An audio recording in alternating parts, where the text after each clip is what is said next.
One of the things I am so keenly aware of as I do these videos about beating diabetes is that we have an international audience. I never thought about that much when I first started out. I just kind of assumed, since I'm an American, Americans would be the ones watching me primarily. But I mean, we get people watching from all over the world. Showed me a couple of things. Number one, the pervasive nature of YouTube. It's almost everywhere. And number two, the pervasive nature of diabetes. It likewise is almost everywhere. But because I have come to realize we've got people from all over, I know that some of the recipes that I share are not going to work because people can't get hold of those ingredients in other countries.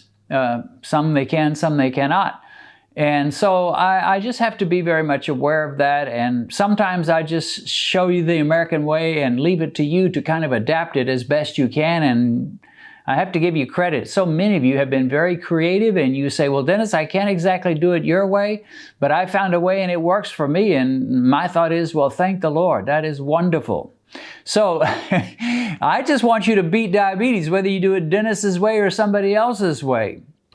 We have a lovely lady named Colleen that I interviewed, and she's from Guyana, and she can't probably get hold of half the ingredients that I recommend, but she makes it work for her, and she's a tremendous testimony of where there's a will, there's a way, and where there's the grace of God, there is a way.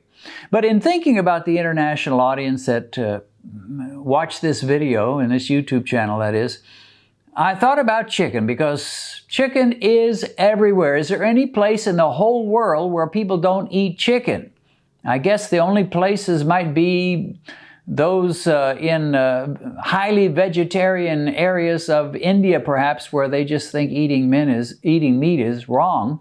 You might not be able to get chicken there. I don't know. But I've eaten plenty of chicken in India before, so places I've been, you can usually get that. Anyway, I was at the grocery store today and I found some roasted chicken in a warmer. This is something that's very common in America. And they will have these near the deli section usually, some kind of a warmer, and they place these in there, and the chicken has just recently been cooked and it is ready to take home and eat. And the prices are usually pretty good. So I went ahead and grabbed one, and this is going to be my dinner. It is Friday night tonight. And so often our evenings, Benedicta goes one direction, I go another in terms of our meals. We usually eat the same thing for lunch and then for dinner. A lot of times she won't eat much at all. She will eat a lot more for lunch. I usually will too. But anyway, I picked up a chicken, and so let's see what's in the bag and what it looks like. So here we have it. It looks exactly like a chicken because it is a chicken. And one thing you notice if you look carefully is it is a roasted chicken, which is the very best for people wanting to avoid glucose spikes. You can get by with fried chicken, and I have at times, if you don't eat a lot of other carbs in your other parts of the meal, but you're better if it's just a roasted chicken with no bread coating at all that you have to deal with. So this is a roasted chicken, just got skin and chicken and some spices and whatever they put on there. But the carbs are next to nothing. I mean, I could eat practically this whole chicken if I wanted to, which I couldn't physically do that. But if I could, and it wouldn't likely raise my glucose too much. Now, a pure keto person might not be impressed with chicken because chicken does not have so much fat to it. The legs will have some fat, the thighs will, the breasts almost no fat at all. But in totality, a chicken is not a very high-fat meat. So a lot of keto people would prefer salmon or something with a lot more fat, or a real fatty steak or fatty hamburger. But I've never been a keto purist, so to me, chicken doesn't spike blood sugar. Mike says it's fine, and if Mike says it's fine, I say it's fine. So once you whittle off a couple of pieces from this chicken, and that's the one thing some people might not like. It doesn't come in pieces. You got to whack off a leg and whack off a little chunk of the chicken for your meal. But I mean, that is a small price to pay. And speaking of price, this is usually cheaper than if you buy the fried chicken in pieces like you'll get in restaurants. In fact, significantly cheaper.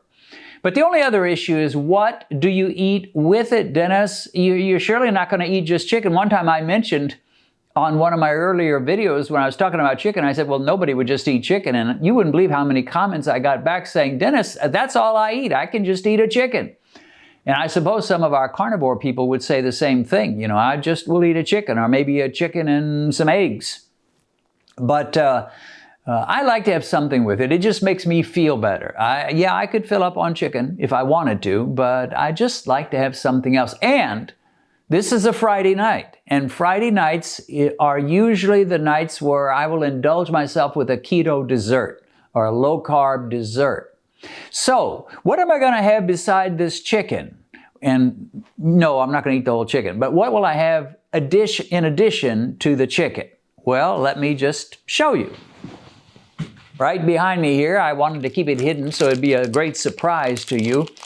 But we've got a big block of cheese. Best way you can buy cheese is buy it by the block. Don't get the little slices. They've got extra carbs and they're more processed and they're just not as good for you. And so I just kind of peel it back and whittle off a chunk. Let me just do that.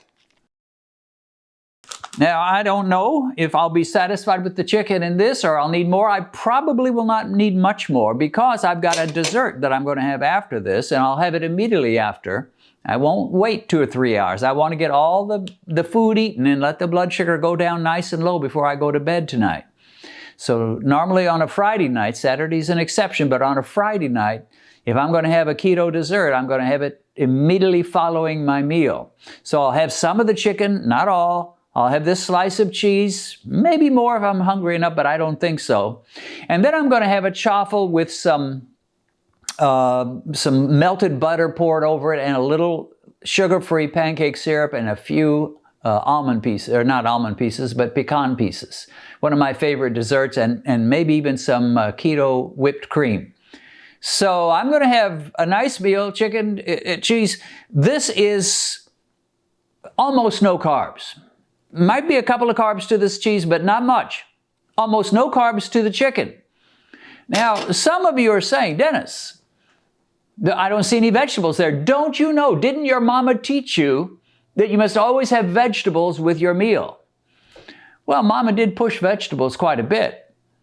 But in my situation at this point, I need to be listening more to Mike than mama. Now, I hate to say that, and I loved my mom. She's passed away, now gone to be with the Lord. But Mike is more important in helping me figure out what my diet should be than anything my mama ever told me when I was a child.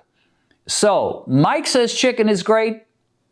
Wonderful. Mike says cheese, no problem. Okay, Mike, I'll listen. And then, of course, the chaffle. Mike does not tell me I have to eat vegetables at every meal. I just don't buy that. My biggest goal for my day and for my diet is to keep the carbs very low and the spikes very low. That means the glucose will be very low, the insulin will be very low. That is my big goal.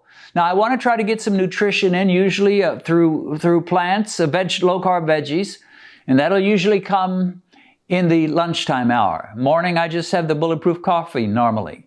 But for lunchtime this day, we had some green beans, and we had basically a ham sandwich. It was some ham and some cheese on one slice of keto bread. And so that was my lunch. So we did have the green beans as the vegetable, but it is never my goal. It is never my big ambition in life to have a veggie or several veggies with every meal. And certainly it's not my goal to have fruit with every meal. Just, again, the glucose spikes and the glucose levels take a huge priority.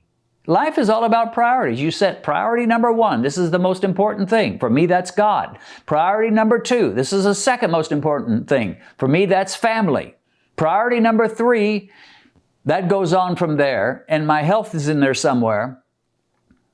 But eating vegetables at every meal is not my priority. And if you've just found out you have diabetes, it should not be your priority. Your priority is those glucose spikes. You won't even know what they are if you don't test yourself after meals. But once you test and you start finding out how your glucose is bumping up and down, then you'll realize, yeah, I've got them for sure. And if you're diabetic, you definitely have.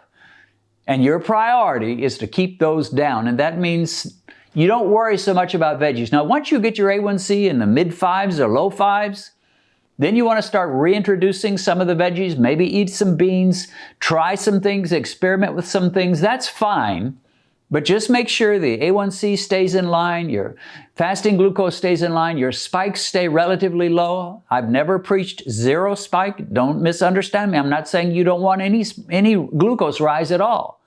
A rise from 98 to 128 is acceptable. A rise from 98 to 208 milligrams per deciliter is unacceptable. So you've got to determine for yourself what's acceptable and what's not. I know, and there's no point in me even testing, that this chicken and this cheese is not going to create any kind of a serious glucose spike at all. Maybe a very mild rise in glucose, and the emphasis on very mild.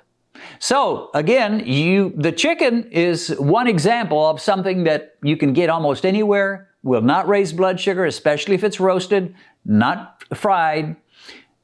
Doesn't have to be cheese as a side. You can use any kind of a low-carb vegetable. So there you have it. There's a simple idea. I know this is simple, and that's the way it is to beat diabetes. You don't have to be a rocket scientist. You don't need all kinds of theories and 1,000 different studies and read it all. Some people get so confused. I've read this study, and these people say this, and these people say that, and these people say this, and these people say that, and I'm just so confused. Well, stop being confused and let your glucose meter tell you what works and what doesn't. My glucose meter says this works perfectly, beautifully, wonderfully. And I could substitute all kinds of other foods and put them on this plate, and I could tell you they work to the point where I don't have to test myself after I eat. In many cases, I still test myself once in a while just for fun or just because I'm trying something new. I do not test myself nearly as much as you think I do. I do it on diabetes videos just to make a point. But the reality is there would be zero need to test myself after this meal. When you eat meals like this, you can feel good. You can feel confident.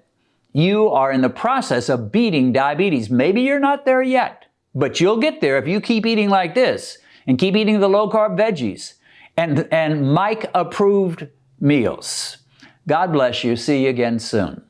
I want to encourage you to join Benedict and me in our home through our new podcast, Discover the Word with Den and Ben. While you drive in your car or while you walk or exercise at the gym, you can be learning the Bible through our low-key, user-friendly Bible studies.